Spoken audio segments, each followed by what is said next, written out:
Hey bio fans!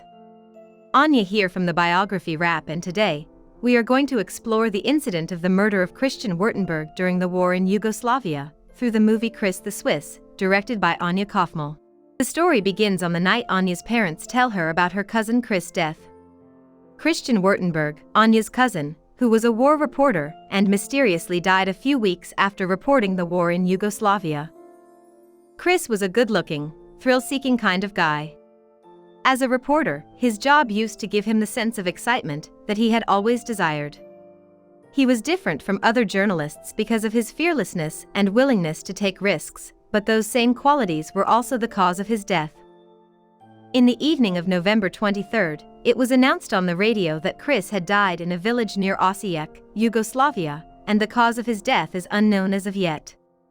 Listening to this news, Anya's parents were devastated and did not know how to tell Anya about it.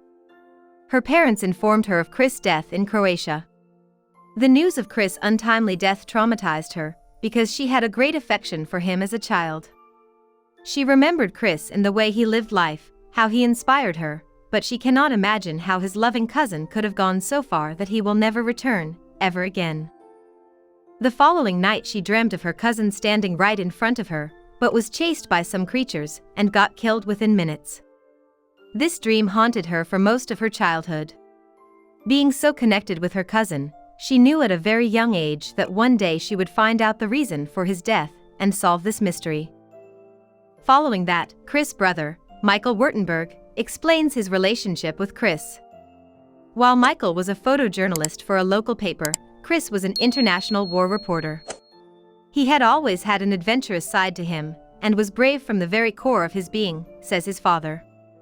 During 1989 to 1992, the Soviet Union was crumbling and Chris was very much interested in covering its story from the inside, so he went on to follow his heart where his mysterious death took place. His brother feels hatred and anger towards him till this day for the decision he took, as it not only ended up getting him killed, but his family have never been the same since. He thinks that no story is worth risking your life, but instead, Chris did so. Chris' family expected him to be home for Christmas, but even the New Year had passed without him. Only the news of his death reached them. His body was transferred to Basel, where his family said goodbye to him for the very last time. The forensic experts declared that he had died due to being strangled, and this solidified the family's belief that it was murder. Eager to uncover the mystery behind her cousin's death, Anya becomes determined to know every detail about it. The notebooks and diaries of Chris are returned with his body, but the last few pages are torn out, which could supposedly have something in relation to his death. Anya is shocked to see the mention of a well-known criminal Carlos in his diary, and thinks of whether he has always just been fascinated by wars, or has there been a reason more serious than this. She goes on to talk to Carlos in a maximum security prison, where he tells Anya that his brother had been working as a Swiss agent in Yugoslavia during his stay, and maybe that is why he got killed there. That is what happens to agents, risking their lives just for the mere news of any incidents attracting the eyes of enemies towards them, but she knows that it is just a theory that Carlos told her, and is far from the truth. So Anya sets out on her journey to visit every place Chris had gone during his last days in Yugoslavia and find out more details about his death. On October 6, 1991, Chris boarded a train to Yugoslavia, which was on the brink of collapse, to be more precise, the heart of the war zone of that time. Anya decides to do the same and maps out her route to Yugoslavia and boards a train just like Chris did. She is finally moving in the direction she has always been so curious about. As Anya arrives in Croatia, she meets Sinisa, a fixer for war journalists who has even helped the journalists of Chris' era navigate their way through the war zone. Moreover, he knows a lot about the history and the places Chris mentioned in his diaries. Chris mentioned that after getting off the train, he found himself in a city that felt like a ghost town. Streets were deserted, distant gun firings could be heard. The war had not reached there, but small troops were approaching the city, as if the bloodbath was just about to begin, and he described the view to be frightening. Anya meets different war journalists who have met Chris during their stay in Croatia. She asks them questions about Chris, and one of them tells her that Chris had very different views about war, and he wanted to report his own perspective of the story to the public, for which he always used to ask questions from executioners, and maybe this is what led to his death. Upon reaching the hotel, Chris met Chico, who was also a journalist, but he seemed different from the other journalists. In her family, Anya has heard the name Chico rise up many times, and was always associated with her cousin's death, leading to the name becoming her childhood enemy for many months. She wonders to herself how much information she could have gotten about Chris if she had asked Chico a few questions about him, but since Chico was fatally shot in his native country in the year 2009, this hope fades away as well. Chris wrote in his journal that driving to the front line was like driving to the heart of a beast, and that's what he and other journalists did every day they were in Karlovac. There were no people in the city streets, not even dogs or birds, just the deadly silence of war and the warnings of soldiers. They tried to be together as much as they can, as no one knew when their deaths would come and stand in front of them.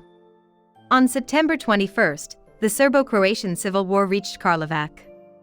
He reported live updates to his channel from there on. Citizens had fled their homes and took refuge with their friends and family far from all this mess. One evening, Chris with other journalists was sitting at the corner of a street watching two children play football.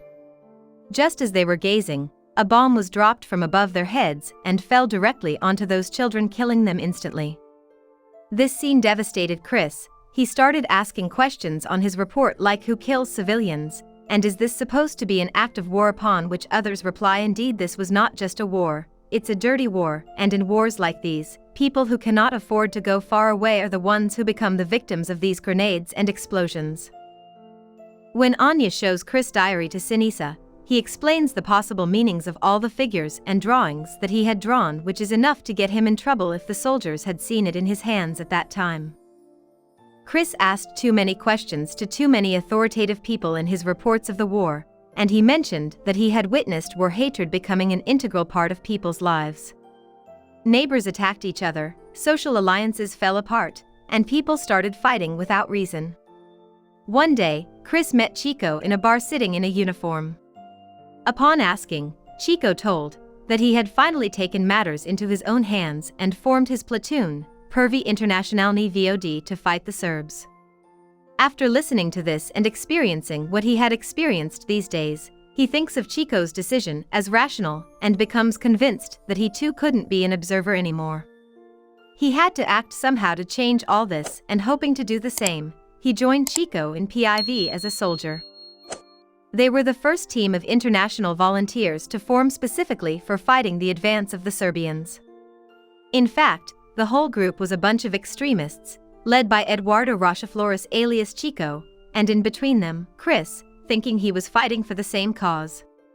Anya is even more confused by all this information, as she cannot figure out what Chris could be doing with a group like this, whether he was a journalist or mercenary. Chico introduced Chris as Chris the Swiss to his gang members. Upon more research, Anya finds out that Alex Moria is back in Yugoslavia, a Spanish explosive expert who once led the same division that Chris has been a part of. She manages to set up a meeting with him, and after interviewing him and his friends from the PIV platoon, Anya realizes the mentality and situation of people in Chris' platoon during that time. They tell about Chris that he always used to be more involved in writing his books than being a part of the company, and that irritated many of the members. One day, Chris faced the reality that he had been dodging for a few weeks since he joined the platoon. Suddenly, he realized that he had become what he had been hating all this time, a killer who kills on the basis of religion, race, and ideology. Chico invited a journalist he and Chris met early on to celebrate Christmas with them. She was fascinated by Chris' decision to join PIV, so she interviewed him. In response to a question regarding the group, he said he had seen the group kill anyone who refused to accept Christianity or who held a different ideology. After that, he refrained from giving her any further details, saying he couldn't give her much information being in this group. However, he did tell her that he was writing a book that he intended to publish once he was out of this platoon. Sinisa seems to make sense of all of this. He tells Anya that Croatia has always been the border of Christianity, and that is the place to conduct a religious war. As a result, Opus Dei tried to take advantage of this situation by funding many autonomous groups, such as PIV, to gain control of the people. According to fellow journalists, Chico was the one who gave the orders for Chris' silent death, as he was the only one who used to challenge his platoon's decisions and actions. After Chris' death, a journalist who went to interview Chico regarding Chris' murder was shot by a sniper in the distance. Learning of these events, other remaining journalists fled the country overnight in fear. Chico also died after he left the PIV, and with his death died the man who sealed Chris' death sentence. That's it from the movie, Chris the Swiss. If you enjoyed it, consider subscribing. Let me know what you thought of this true story, and make sure to check out this next one.